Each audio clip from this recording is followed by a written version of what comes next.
You are defrauding old people. That's what my friend said to me when I told him that I had joined the Nigerian pension industry. And let's be honest, he's not alone in that line of thought. A lot of people think that pensions in Nigeria are a scam. They are just something that the government put in place to siphon money from the citizens. But is that the true position of things? Let's take a quick deep dive into what pensions are in Nigeria.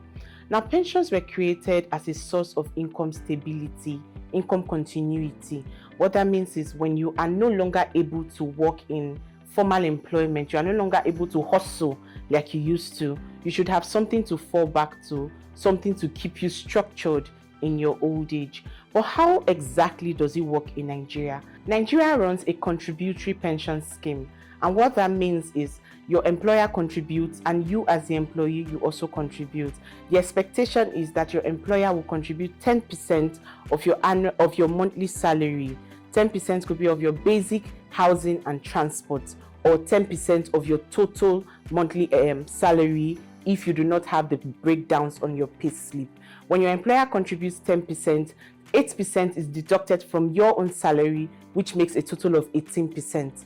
That 18% is deposited into what we call a retirement savings account, RSA for short. This RSA is strictly for you. It is tied to you, not to your employer and not to the government. The contributions in your RSA are expected to generate what we call return on investment. What that means is, if on the 1st of November 2025, you put in 10,000 naira as your monthly remittance, by 30th of November 2025, your balance should no longer be 10,000 naira. It should be 10,000 naira plus the return on investment, because this money is being traded with on a daily basis.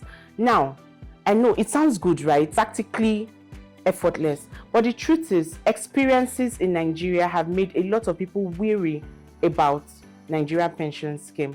A lot of us remember the old defined benefit scheme when our parents were queuing on lines, holding placards, and sadly, people were even dying where they stood, waiting for the government to answer them and give them their pensions. But in the contributory pension scheme, that doesn't happen anymore, because your account is tied to you. The contributions are made in your name by your employer, and that's when you are ready to retire, so there can be no drama and no stress. Now, where does the fear of pensions come from? It comes from a lack of information. It comes from distrust, a deeply ingrained distrust in the system. This is what this channel is about. Going forward, I'll be tackling what the responsibilities of the employers are, what your responsibility is as an employee or a contributor, who can open a pension account, and what you should look out for. Welcome to Pensions Explained.